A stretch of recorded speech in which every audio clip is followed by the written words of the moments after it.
அவரோடே கூட பந்தியிருந்தவர்களில் ஒருவன் இவைகளை கேட்ட பொழுது அவரை நோக்கி, தேவனுடைய ராஜ்யத்தில் போஜனம் பண்ணுகிறவன் பாக்கியவான். ஹை ஹை ஏய், உங்களுக்கு எனக்கும் இப்ப ஹை ஹைன்னு எல்லா தலையும் மேல பாக்குது. உங்களுக்கு எனக்கு எங்க இருக்குது பந்தி? எங்க இருக்குது? பரலோகத்துல ஆண்டவர் உங்களை ஒரு விருந்துக்கு கூப்பிடுறாருங்க. ஹலோ, கவனிக்கிறீங்களா? உங்களே என்னையும் ஆண்டவர் பரலோகத்துல ஒரு விருந்துக்கு கூப்பிடுறார். எத்தனை பேர் பரலோக விருந்துக்கு வர ஆயத்தமா இருக்கிறீங்க? எத்தனை பேர் பரலோக விருந்துக்கு வர விரும்புறீங்க? நான் கேட்ட கேள்வி தப்பு. எத்தனை பேர் பரலோக விருந்துக்கு ஆயத்தமா இருக்கிறீங்கன்னு சொல்லிட்டீங்க. ஆனா பரலோக விருந்துக்கு ஆயத்தமா இல்ல. பரலோக விருந்துக்கு எத்தனை பேருக்கு ஆண்டவர் அழைப்பு கொடுத்திருக்கிறார்? இங்க இருக்கிற எல்லாருக்குமே ஆண்டவர் என்ன கொடுத்திருக்கிறார்? பரலோகத்துக்கு அழைப்பு கொடுத்திருக்கிறார். இப்ப ஆண்டவர் அங்க அழைப்பு கொடுத்ததுல அதுல முக்கியமான கருத்து என்னன்னு சொல்லி படிச்சிடலாமா? இப்ப படிங்க. பரலோகத்துல ஆண்டவர் இங்க போட்டிருக்கு, லூக்கா 14:16 ஒரு மனுஷன் போட்டிருக்கு. வேதத்துல எங்கெல்லாம் ஒரு மனுஷன் வருதோ அந்த ஒரு மனுஷன் யாரு? இயேசு கிறிஸ்து. பேசுங்க, ஒரு மனுஷன் யாருங்க? பெனிஷ், ஒரு மனுஷன் யாரு? இயேசு கிறிஸ்து. ரைட். இப்போ ஒரு விருந்து, பரிசேயன் விருந்தை பத்தி சொல்லிட்டார் ஆண்டவர். இப்ப அவர் விருந்து வைக்கிறார். சரி, அந்த விருந்துக்கு யாரெல்லாம் கூப்பிடணும்னுட்டு பரிசேயன் வீட்டுல அதை சொல்லி முடிச்சுட்டு அடுத்ததுக்கு போலாம். நான் ரொம்ப வேகமா போயிட்டேன். ரைட். இப்ப படிங்க, 13 படிங்க. நீ விருந்து பண்ணும் போது விருந்துக்கு யாரங்க கூப்பிடணும்? விருந்துக்கு யார கூப்பிடணும்? பிரதர் ஜான்சன், விருந்துக்கு யார கூப்பிடணும்? ஏழைகள். விருந்துக்கு யார கூப்பிடணும்? ஏழைகளையும், அடுத்தது யாரு? ஊனரையும், சப்பானிகளையும், குருடரையும் அழைப்பாயாக. அப்பொழுது நீ பாக்கியவானாயிருப்பாய், அவர்கள் உனக்கு பதில் செய்ய மாட்டார்கள். எல்லாரும் சேர்ந்து சொல்லுங்களேன் அந்த வசனத்தை. லூக்கா 14:14 13:14. அப்பொழுது நீ பாக்கியவானாயிருப்பாய், அவர்கள் உனக்கு பதில் செய்ய மாட்டார்கள். சொல்லுங்க, எல்லாரும் சேர்ந்து சொல்லுங்க. அவர்கள் உனக்கு பதில் செய்ய மாட்டார்கள். அப்போ யாருக்கு விருந்து வைக்கணும்? யாருக்கு கொடுக்கணும்? யாரால பதில் செய்ய முடியாதோ அவங்களுக்கு தான் என்ன செய்யணும்? விருந்து கொடுக்கணும். விளங்குதா? நான் உன்னை என் பிறந்த நாளுக்கு கூப்பிட்டானா நீ என்ன செய்வ? பிறந்த நாளுக்கு கூப்பிடுவேன். பதிலுக்கு பதில் செய்யற விருந்துக்கு ஆளை கூப்பிடாதன்னு பைபிள் சொல்லுது. விளங்குதா? அதனால நீ என்ன பிறந்த நாள் கூப்பிட்டீங்கன்னா நான் உன்னை என்ன செய்வேன்? பிறந்த நாளுக்கு கூப்பிடுவேன். ஆனா நம்ம ஊர்ல சரியான ஒரு வழக்கம் வச்சிருக்கிறாங்க. என்ன வழக்கம்? கல்யாணத்துல ஒரு வழக்கம் வச்சிருக்கிறாங்க. என்ன வழக்கம் தெரியுமா? கல்யாணத்துல மொய் எழுதுறது. அதுக்கு பேர் என்னது? மொய் எழுது. அதுல ஒரு ஆள் அந்த குடுக்கறதுல என்ன செய்வாரு? மைக்கில படிப்பார். என்ன படிப்பார்? சிஸ்டர் ரூபி நந்தகுமார் 101 ரூபாய். இங்க யாரும் ரூபி நந்தகுமார் இல்லன்னு நினைக்கிறேன். அடுத்தது கலா உதயகுமார் 51 ரூபாய். அப்புறம் யாரு? டேவிட் சாந்தகுமார் 71 ரூபாய். இதை எதுல படிப்பாங்க? மைக்கில படிக்கிறது மட்டும் இல்ல, என்ன செய்வாங்க? நோட்லயும் எழுதி வச்சுப்பாங்க. எதுக்கு? ஏன் கல்யாணத்துக்கு நீ வந்தப்ப எவ்வளவு கொடுத்த?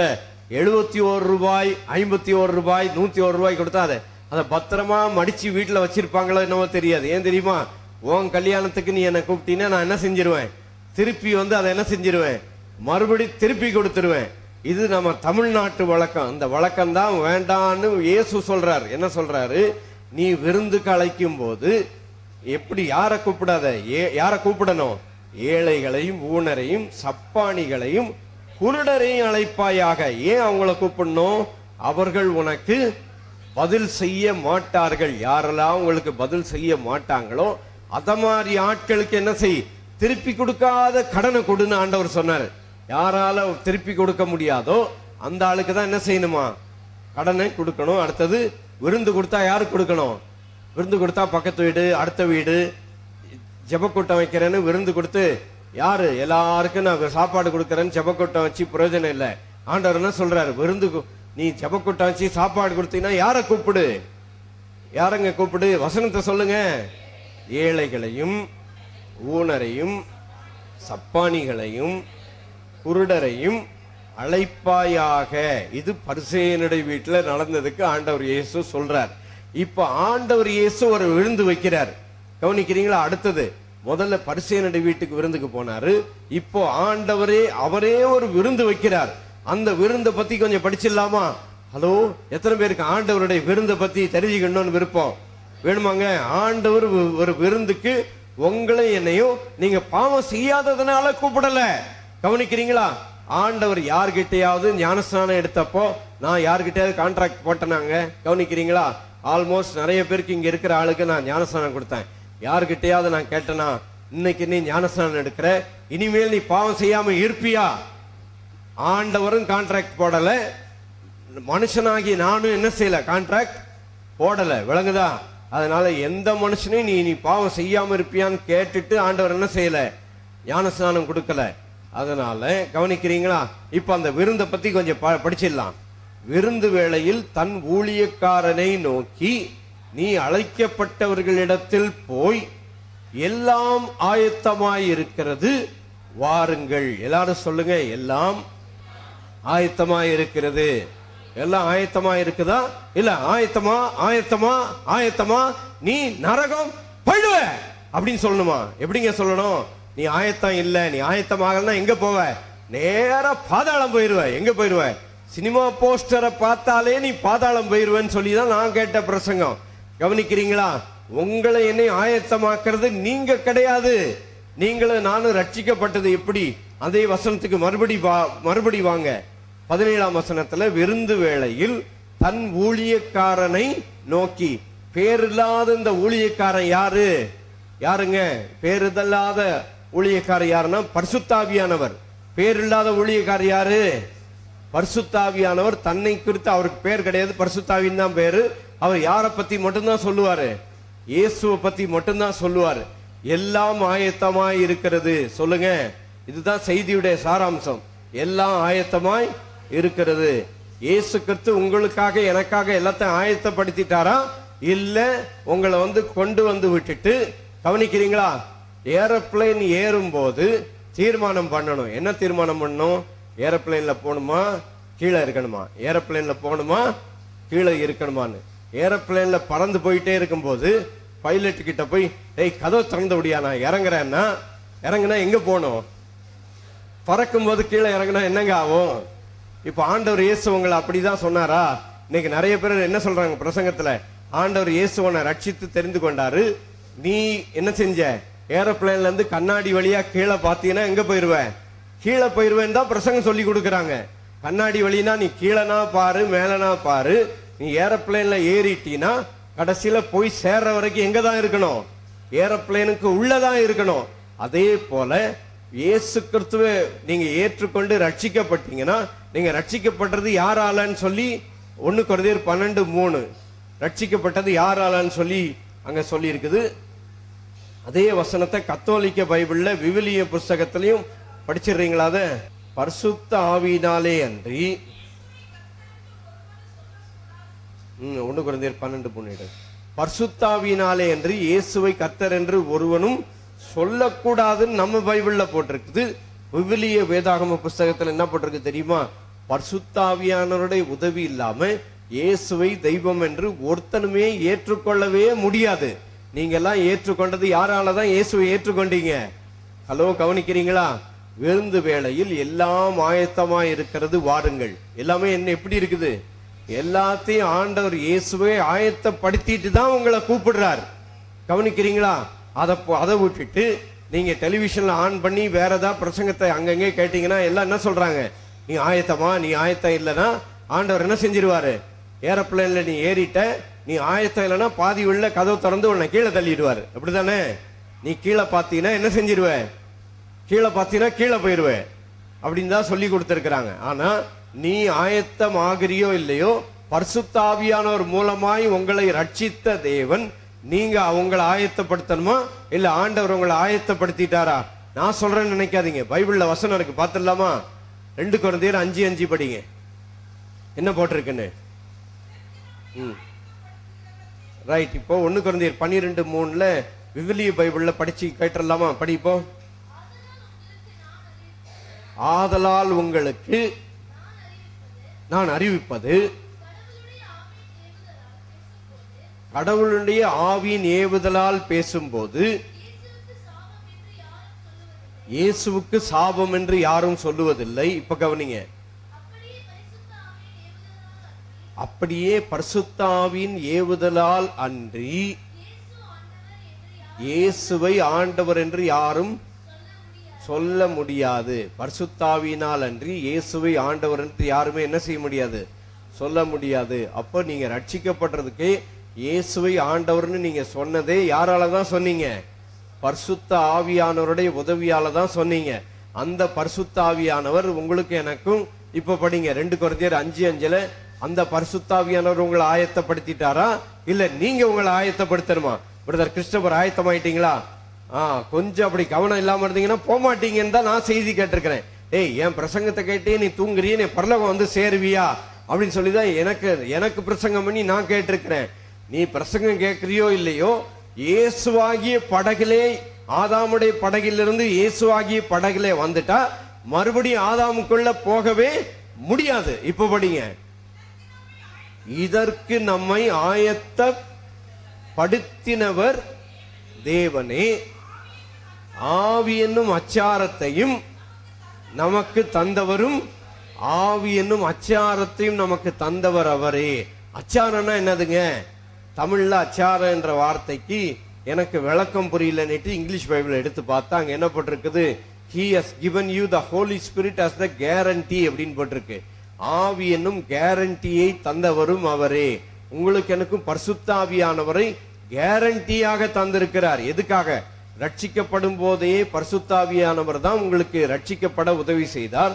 அதே போல நீங்க பரலோகம் போற வரைக்கும் உங்களோடு கூட இருந்து உங்களை பாதுகாக்கிறது யாருதாங்க? பரிசுத்த ஆவி. ஆண்டவர் உங்களை ஆயத்தப்படுத்திட்டாரா இல்ல நீங்க உங்களை ஆயத்தப்படுத்த போறீங்களா? எப்படிங்க நீங்க ஆயத்தப்படுத்த முடியுமா? உங்களை ஆயத்தப்படுத்த முடியுமா பிரதர்? ஆமான்னு சொன்னீங்கன்னா நான் உடனே என்ன சொல்லுவேன் தெரியுமா? அவர் வீட்டுக்கு எதிரில் கொஞ்சம் அப்படி திரும்பி வந்தாருன்னா அங்க பேப்பர் கடைலாம் இருக்குது. அங்க பாத்தீங்கன்னா கண்ட அசிங்கமான பேப்பர் எல்லாம் போட்டு வச்சிருப்பாங்க கடையில. அதை பார்க்காம இருந்தீங்களான்னு கேட்பேன்.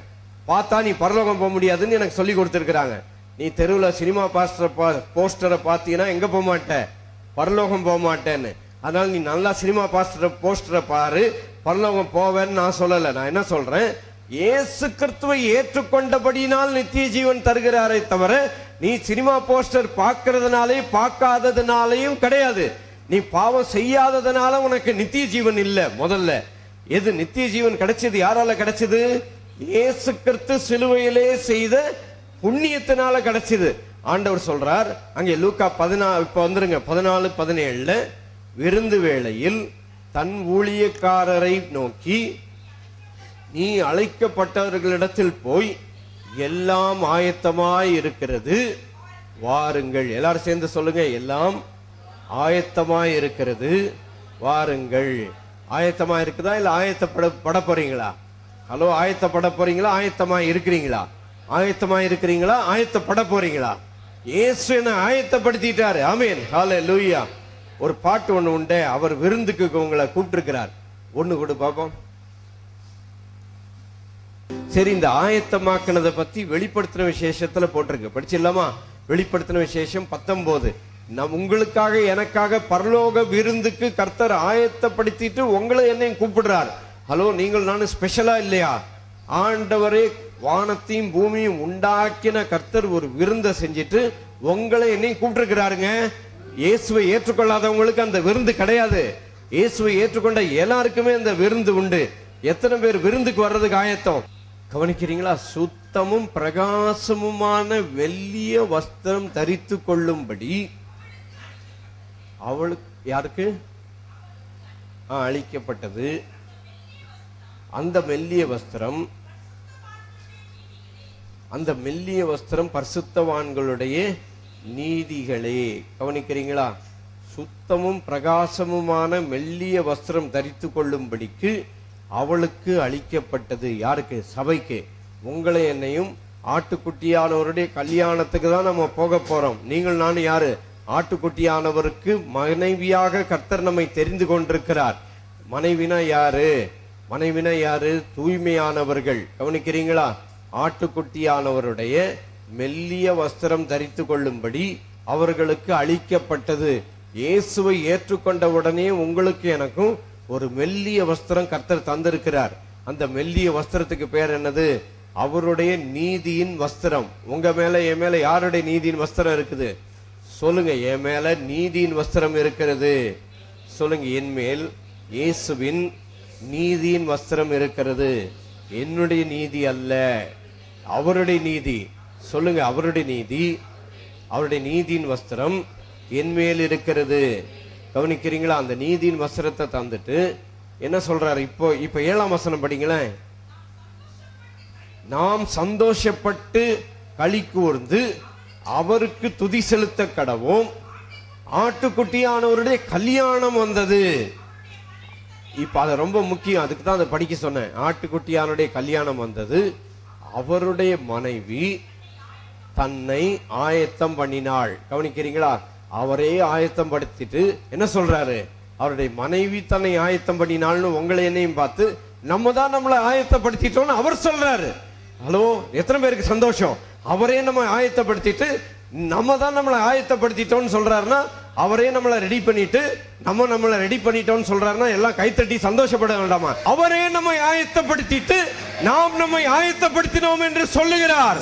ஹல்லேலூயா, ஹல்லேலூயா.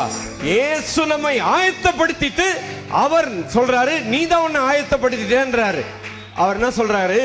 அவரே உங்களை சுத்தமாக்கி பரலோகத்துல சேர்த்துட்டு, நீ தான் உன்னை சுத்தமாக்கிட்ட, நீ தான் சினிமா பார்க்கல, நீ தான் பாட்டு, நீ தான் கெட்ட வார்த்தை பேசல, நீ தான் என்ன பண்ணல, பாவம் செய்யல அப்படின்னுட்டு உங்களை பார்த்து சொல்றார். அவரே உங்களை சுத்தமாக்கிட்டு அதனுடைய கிரெடிட்டையும் உங்களுக்கு கொடுக்கிறார்.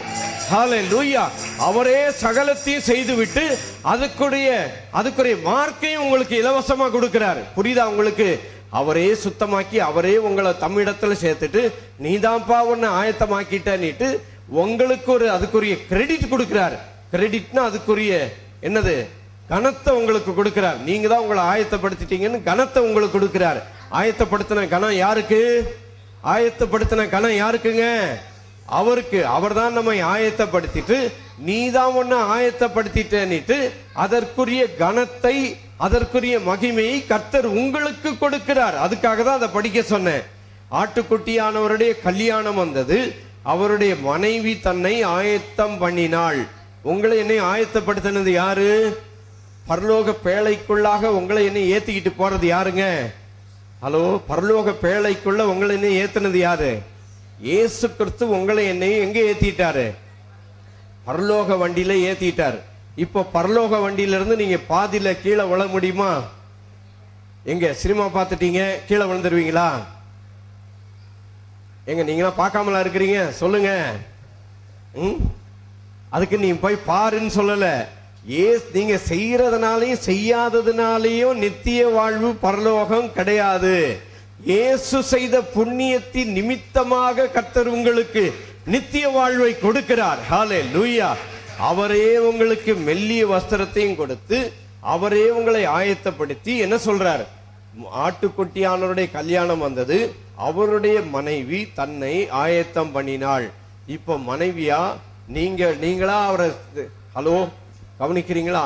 நீங்களா ஆண்டவர் இயேசு கிறிஸ்துவை பார்த்து சைட் அடிச்சு போய் அவர்கிட்ட சேர்ந்தீங்களா? இல்ல அவர் உங்களை தெரிந்து கொண்டாரா? யாருங்க உங்களை தெரிந்து கொண்டது? இல்ல நீங்க அவரை பார்த்து பின்னால போய் சேர்ந்துட்டீங்களா? நீங்க ஆண்டவரை தேடி தேடி போய் கண்டுபிடிச்சீங்களா? இல்ல அவர் உங்களை கண்டுபிடிச்சாரா? எது நல்ல செய்தி சொல்லுங்க? அவர் நம்மை கண்டுபிடித்தார். ஆமென். எதுக்கு கண்டுபிடிச்சாரு? நித்திய காலமாய் நாம் அவருடைய மனவாட்டியாய் வாழும்படிக்கு. ஹல்லேலூயா. இந்த மகிமையான தேவன் அவரே நம்மை ஆயத்தப்படுத்தி அவரே நம்மை அவருடைய விருந்துக்கு நம்மை ஆயத்தப்படுத்தி இருக்கிறார். அந்த விருந்து. ஹல்லேலூயா. எல்லாரும் மறுபடியும் சேர்ந்து சொல்றீங்களா? எல்லாரும் சேர்ந்து அதே பாட்டு. ஒண்ணு. சீரந்த விருந்தொன்று சீயோன் மலையின் மீது அருந்த யாவர்க்கும் ஆயத்தமாக்குவார். சீரந்த விருந்தொன்று சீயோன் மலையின் மீது அருந்த யாவர்க்கும் ஆயத்தமாக்கு. நிந்தையை நீக்கி கண்ணீரை துடைத்திடுவார். நிந்தையை நீக்கி கண்ணீரை துடைத்திடுவார். தேவனை உயர்த்தி துதியுங்கள், அவர் நாமத்தை நாமத்தை போற்றிய தேவனை உயர்த்தி துதியுங்கள். தேவனின் செயல் அதிசயம் என்று சொல்லி, தேவனின் செயல் அதிசயம் என்று சொல்லி, தேவனை உயர்த்தி துதியுங்கள்.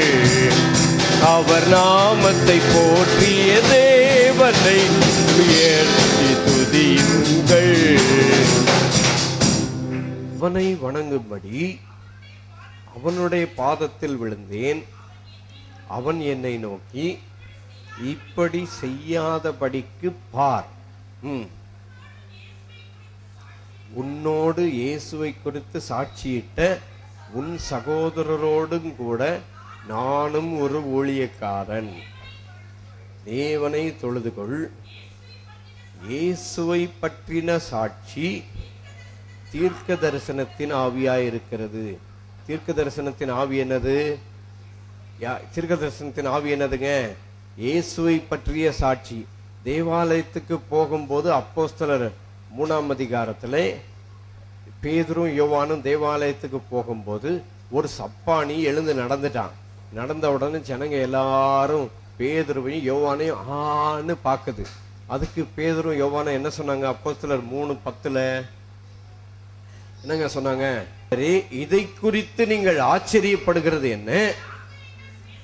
ஹலோ, கவனிக்கிறீங்களா? நாங்கள் எங்கள் சுய சக்தியினாலாவது எங்கள் சுய பக்தியினாலாவது, பேதுரு சொல்றார், கவனிங்க, நாங்கள் எங்கள் சுய சக்தியினால இல்ல, சுய பக்தியினாலே அல்ல. ஆனா இன்னைக்கு இருக்கிற பிரசங்கியார் எல்லாரும் என்ன சொல்றாங்க? நான் உங்களுக்காக இத்தனை காலம் உபவாசம் பண்ணி முழங்கால் போட்டு ஜெபம் பண்ணதுனால என் சக்தியை பாரு, என் பக்தியை பாரு அப்படின்னு சொல்லிதான் மனுஷ பிரசங்கியாருடைய சக்தியும் பக்தியும் தான் இன்னைக்கு டெலிவிஷன்ல கூட்டத்துல காட்டுறாங்களே தவிர இயேசுவை யாரும் என்ன செய்யறது இல்ல, காட்டுறது இல்ல. நாங்கள் எங்கள் சுய சக்தியினாலாவது சுய பக்தியினாலாவது எங்கள் உபவாசத்தினாலாவது எங்கள் ஜெபத்தினாலாவது இவனை நடக்க பண்ணினோம் என்று நீங்கள் எங்களை நோக்கி பார்க்கிறது என்ன? பிரசங்கியாரை பார்த்தவன சொல்றாரு, பிரசங்கியார் இங்க பார்க்காத, எங்க பாரு, அங்க பாரு, அங்க பாரு. எந்த பிரசங்கியாரு? பேதுரு பிரசங்கியார் சொல்றாரு, இங்க பார்க்காத அங்க பாருன்னு. ஆனா இன்னைக்கு இருக்கிற பிரசங்கியார்லாம் என்ன சொல்லுது? அடுத்த கூட்டம் நான் இங்க வச்சிருக்கிறேன், என்ன செஞ்சிரு, அங்க வந்துரு, அங்க வந்தாதான் உனக்கு அற்புதம் நடக்கும், இங்க வந்தாதான் உனக்கு அற்புதம் நடக்கும்னு சொல்லிட்டு யாரை காட்டுது? பிரசங்கியாரையும் சுய சக்தியும் சுய பக்தியும் காமிக்குது. ஜனங்கள் நம்ம தான் கவனமா இருக்கணும். இயேசுவை காண்பிக்கக்கூடிய ஜனம் இன்றைக்கு வெகு குறைவு. எந்த செய்தியில நீங்க கேட்டாலும் ஒரு அரை மணி நேரம் 1 மணி நேரம் பிரசங்கம் பண்ணா நடுவுல இங்கே அங்கே இயேசுன்ற பேரை பயன்படுத்துவாங்களே தவிர இயேசு கிறிஸ்துவை சொல்லுவதை நீங்க கேட்கறது ரொம்ப ரொம்ப கஷ்டம். இன்றைக்கு நம்ம என்ன பார்த்துட்டு இருக்கிறோம்? அவரே நமக்கு என்ன சொன்னார்? அவரே நமக்கு மெல்லிய வஸ்திரம் கொடுத்து அவரே நம்மை ஆயத்தப்படுத்திட்டு என்ன சொல்றாரு? ஆட்டுக்குட்டியானவருடைய மனைவி தன்னை ஆயத்தமாக்கி கொண்டாள் என்று அவரே சொல்லுகிறார். இப்ப மறுபடி லூக்கா சுவிசேஷத்துக்கு வந்துருங்க. எல்லாம் ஆயத்தமாய் இருக்கிறது, வாருங்கள். இப்ப இந்த சம்பவம் யாருக்கு? இயேசுவை ஏற்றுக்கொண்டவர்களுக்கு தான் சொல்றார் ஆண்டவர்.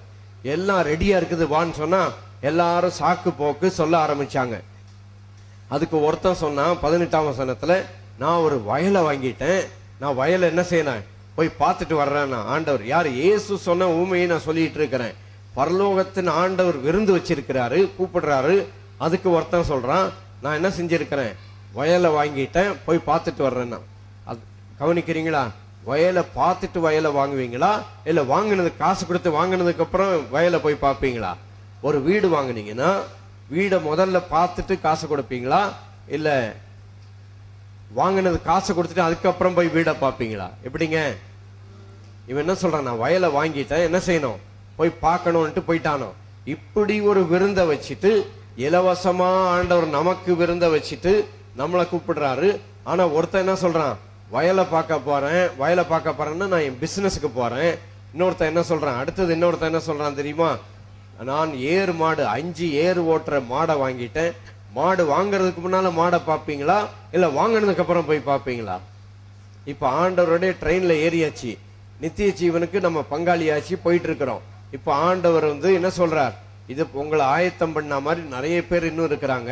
ஆண்டவர் சொல்றாரு அங்க 22ஆம் வசனத்துல, ஆண்டவரே நீர் கட்டளை இட்டபடி செய்தாயிற்று, இன்னும் இடம் இருக்கிறது. பரலோகத்துல ஆண்டவர் சொல்றார் இன்னும் இடம் இருக்கிறது. சொல்லுங்க, எல்லாரும் சொல்லுங்க, இன்னும் இடம் இருக்கிறது. இன்னும் எங்க இடம் இருக்குது? பரலோகத்துல இன்னும் இடம் இருக்குது. மெட்ராஸ்ல இடம் இல்லை, ஆனா எங்க இடம் இருக்குது? பரலோகத்துல இன்னும் இடம் இருக்குது. அந்த பரலோகத்துக்கு ஆளை கூப்பிடனா எங்க போய் கூப்பிட சொல்றாரு ஆண்டவர்? 23ல போட்டிருக்கு, எங்க போய்? பெருவழிகளிலும் வேலி அருகளிலும் என் வீடு நிறையும்படிக்கு ஜனங்களை உள்ளே வரும்படி வருந்தி கூட்டிக் கொண்டு வா அப்படின்னு சொன்னா, ஒருத்தன் சொல்றான் நான் பிசினஸ்க்கு போறேன், ஒருத்தன் சொல்றான் நான் வயலை பார்க்க போறேன், ஒருத்தன் சொல்றான் நான் மாடை பார்க்க போறேங்கிறான், ஒருத்தன் என்ன சொல்றான் தெரியுமா, நான் கல்யாணம் பண்ணிட்டேன் அதனால வர முடியாது அப்படிங்கிறான். அப்ப வீட்டு எஜமான் கோபம் அடைந்து என்ன சொல்றார், தெருக்களிலும் வீதிகளிலும் போய் யாரை கூப்பிடணும் சொன்னார் பாருங்க 21ல. ஃபர்ஸ்ட்ல யாரை கூப்பிடணுமா? ஏழைகளையும். படிங்க, எல்லாம் எடுத்துங்க வசனத்தை, எல்லாம் பைபிள் வச்சிருக்கீங்களா? 15:21. ஏழைகளையும் ஊனரையும் சப்பானிகளையும் குருடரையும் இங்கே கூட்டிக் கொண்டு வா என்றார். அப்படின்னா ஆண்டவரை ஆராதிக்கிறதுக்கு முதல்ல சீக்கிரமா உடனே யார் வருவா? யாருங்க ஃபர்ஸ்ட் வருவாங்க? ஏழைகள், அடுத்தது ஊனர்கள், அடுத்தது சப்பானிகள், அடுத்தது குருடர்கள். அதனால எப்படி கூப்பிடணுமா? அவங்கள வருந்தி கூட்டிட்டு வான்னு சொல்லி ஆண்டவர் கூப்பிடுறார். அப்படின்னா நீங்க போய் கூப்பிட்டீங்கன்னா உங்களுக்குள்ள இருக்கிற பரிசுத்தாவியானவர் அவர்களுக்குள்ளே கிரியை செய்து அவர்களை அழைத்து கொண்டு வருவார். விளங்குதா? அவரை நீங்க கொண்டு வந்து விட்டு இயேசுவை ஏத்துக்கிட்டாங்கன்னா அவங்க எங்க வந்துருவாங்க? பரலோகத்துக்கு வந்துருவாங்க. இப்படி ஆண்டவர் சொல்லிட்டு சொல்றாரு பாருங்க, அந்த மனுஷரில் ஒருவனாகியும் என் விருந்தை ருசி பார்ப்பதில்லை என்று உங்களுக்கு சொல்லுகிறேன். எல்லாம் ரெடியா இருக்குது வான்னு சொன்னா அவன் என்ன சொல்லிட்டு இருக்கிறான்? ஆனா இன்னைக்கு இந்த இது சொல்லல, வயலை வாங்கினேன் அதை சொல்லல. இன்னைக்கு என்ன சொல்றாங்க தெரியுமா? நான் தகுதி இல்லை, என்கிட்ட இந்த பாவம் இருக்குது அந்த பாவம் இருக்குது, நான் எங்க போவேன்? ஒரு பாஸ்டரே சொல்றாரு என்ன தெரியுமா, நான் போவனா இல்லையான்னு தெரியலன்னா அப்ப அங்க சபையில இருக்கிற ஜனங்களுக்கு ஏதாவது கேரண்டி இருக்குமா? பாஸ்டருக்கே நம்பிக்கை இல்லைன்னா சபையில இருக்கிற ஜனங்களுக்கு கேரண்டி வருமாங்க? ஆனா நம்பிக்கை கொடுக்கறது யாரு? பாஸ்டரும் இல்ல, சபை ஜனங்களும் இல்ல. நம்பிக்கை கொடுத்தது யாரு? இதற்கு நம்மை ஆயத்தப்படுத்தினவர் தேவனே. எல்லாரும்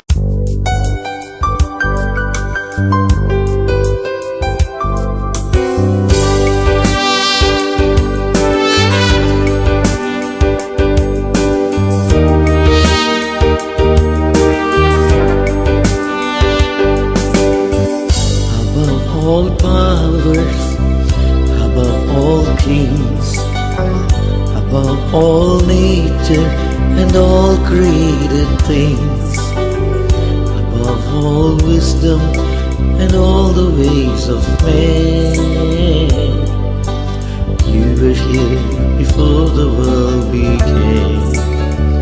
Above all kingdoms, above all thrones, above all wonders the world has ever known, above all wealth and treasures of the earth, there's no way to measure what you're worth.